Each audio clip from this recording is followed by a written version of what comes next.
Google Tez, a new digital payments app based on NPCI's UPI platform, was launched in India on Monday. Google's Vice President for Next Billion Users, Cesar Sengupta, launched the app at an event in New Delhi in the presence of Finance Minister Arun Jaitley. Google's Tez app will be made available for Android and iOS users. Unlike a Paytm MobiKwik, Tez is neither a mobile wallet nor a modified version of Android Pay. It is built on UPI and allows for payments directly via bank accounts, thanks to the UPI platform. Google Tez app is designed for India and made in India. It supports 7 Indian languages and more will be on the way. Our focus with this is on digital payments, explained Sengupta. He also announced that Google will partner with companies like Nokia, HMD Global, Micromax, Lava, Panasonic and Xolo for preloading the Google Tez app on upcoming smartphones from these brands. January was when discussions first started around this app with Google with Sundar Pichai,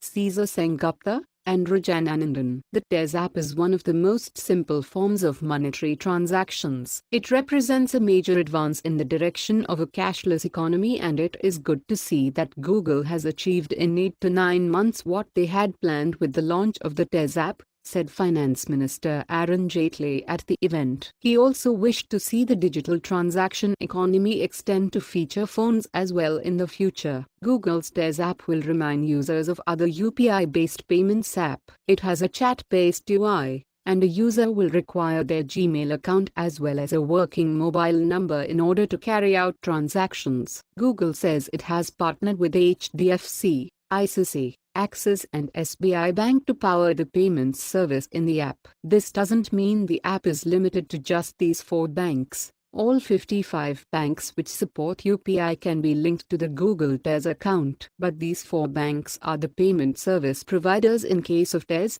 since UPI rules give this power only to authorized banks. Interestingly, Google Tez has not included Aadhaar verification for payments, unlike PIM, the other big UPI payments app. Adding an option for payment by Aadhaar is not mandatory in the UPI rules yet. There is a lot of lack of clarity around this, and we are still exploring the implementation of this with our legal teams, etc., explained Cesar Sengupta, though the app's terms and services do mention the Aadhaar verification angle. This, Sengupta says, has been added to keep in mind any future changes to the features of Tez app.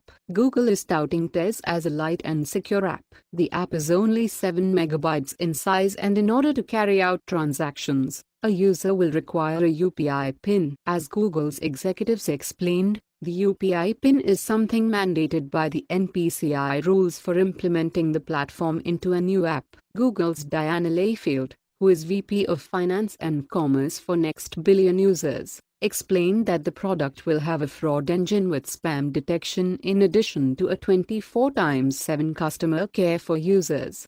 Layfield also explained Tez won't be limited to just customers exchanging money with their friends and family. The company plans to bring in business partners and is working with Domino's Pizza, Jet Airways, Redbus, PayU, BillDesk, PVR Cinemas, Shopify, etc. to let users directly connect with businesses on the app. However, customers will have the option of choosing which business they wish to interact with, and can also block a business. In case of some businesses like PVR etc., users will be able to make payments directly via the Tez app. The business in turn can give users offers, send discount coupons, etc. For example, if a user wishes to make payments on PVR website via Tez, they can choose that option and enter their Tez UPI ID. After that, a request appears on the user's Tez app and they just have to enter the UPI PIN to make the payment, or they can choose to decline the request as well. Google says Tez will soon support credit cards, debit card storage and addition of e-wallets as well. However,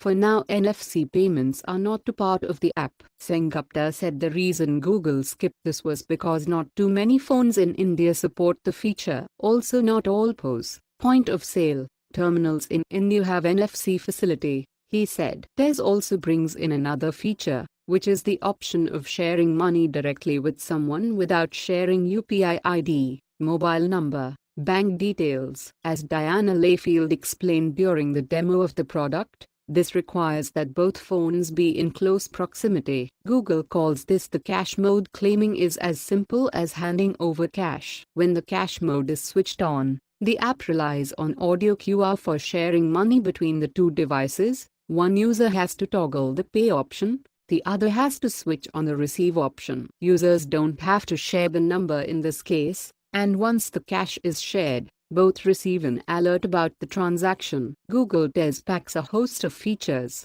some of which are not really new. UPI is something that gets another big push with the entry of this app, though of course, we already have PIM for this, and even most banking apps now support UPI on their own. As pointed out before, Tez is by no means an Android Pay substitute or a mobile wallet app. Now, whether this consumer product proves to be a hit in the already crowded mobile payment space is something that remains to be seen. Thanks for watching. Subscribe for more videos.